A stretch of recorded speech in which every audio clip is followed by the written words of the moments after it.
Brilliance Audio presents Evil, the Science Behind Humanity's Dark Side by Julia Shaw, performed by Terry Schnaubelt. A dramatic example of dehumanizing was seen in Hitler's genocidal propaganda, where he described Jewish people as Untermenschen, subhumans.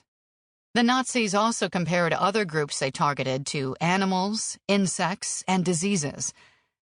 More recently, the United Kingdom and United States have seen a string of vitriolic public statements about immigrants.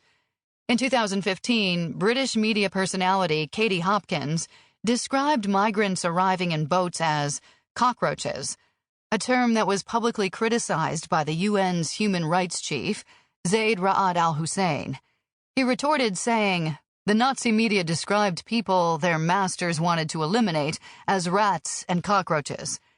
He added that such language was typical of decades of sustained and unrestrained anti-foreigner abuse, misinformation, and distortion.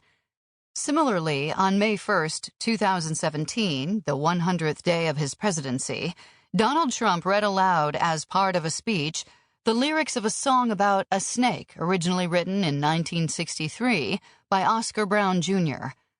On her way to work one morning, down the path alongside the lake, a tender-hearted woman saw a poor, half-frozen snake.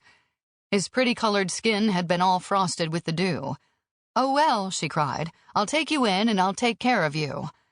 Now she clutched him to her bosom. "You're so beautiful," she cried. "But if I hadn't brought you in by now, you might have died." Now she stroked his pretty skin and then she kissed and held him tight. But instead of saying thanks, that snake gave her a vicious bite. Trump uses the story as an allegory about the dangers of refugees. He is comparing refugees to snakes. This kind of oversimplified grouping of an imagined enemy is echoed over and over in politics, partly because it is so catchy. With a bit of help from a leader and some inspiring rhetoric, harmful ideologies readily flourish. And, while we all sometimes fall into this trap, some of us are particularly prone to being influenced by such poisonous imagery.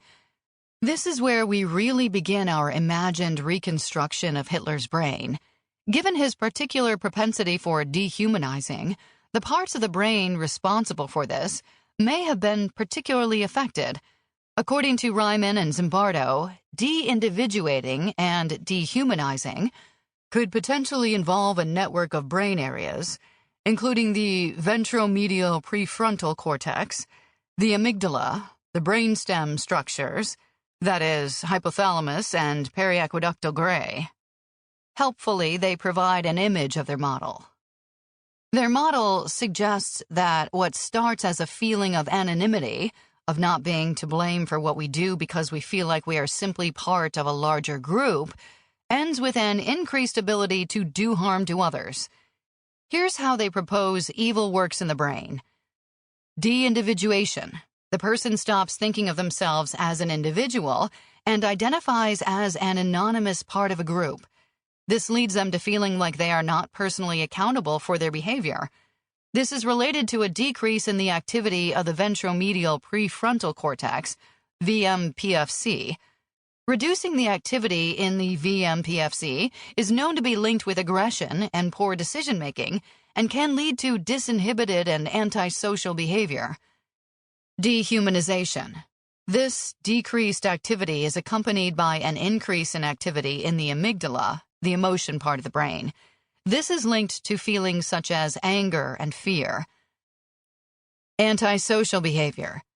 Then, these experienced emotions go via the brainstem to trigger other sensations, like increased heart rate, blood pressure, and gut feelings. These changes are essentially the body getting into fight-or-flight mode, anticipating bodily harm and getting ready to survive.